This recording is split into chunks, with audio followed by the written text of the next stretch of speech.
Welcome back, guys. Today we're going to be focusing on some vegetarian meals. One's going to be a Soba LoMein, so it's kind of just a simple dish. We're going to use some of our ingredients we've already had. And also, if you riced your own cauliflower, you've got leftover cauliflower, and we're going to focus on making a quick snack for cauliflower, especially for your college students you'll love.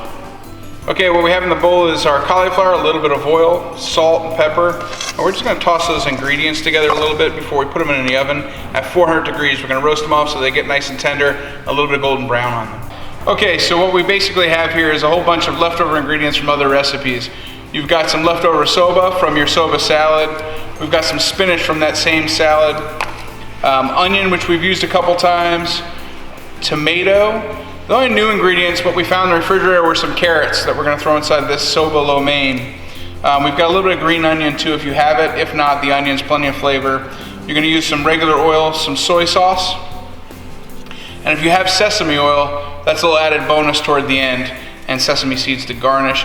But if you don't have all these ingredients, that's okay. The main ingredients is to have your noodles, some vegetables, some soy sauce, and oil, and you can make a nice, quick vegetarian Soba LoMein. You'll love it. So we have our carrots and our onions in the pan. They've gotten nice and browned up, looking really good. At this point, we're gonna add our tomatoes in. Let those cook down a little bit with everything. It adds a little bit of liquid to the dish as well.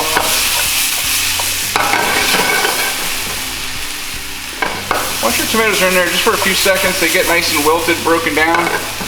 We're gonna add our soba noodles to this dish, and you can see the soba noodles are kind of all clumped together.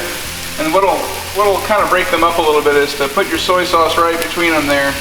It'll break it up.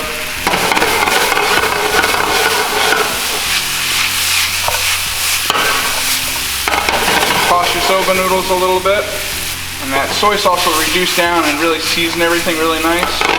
And at this point, you can add your spinach. Again, we'll just toss that right in there and get it nice and wilted. You see how that spinach starts to wilt a little bit, but it's not going to overcook.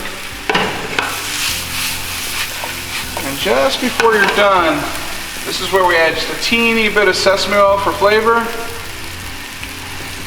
And some sesame seeds as well. These are black seeds and white sesame seeds. Gives it a little bit of texture as well as flavor. And that's it. This is our vegetarian soba noodle in the LoMein style. And if you have any other wishes to see any of our other videos, please check those out as well.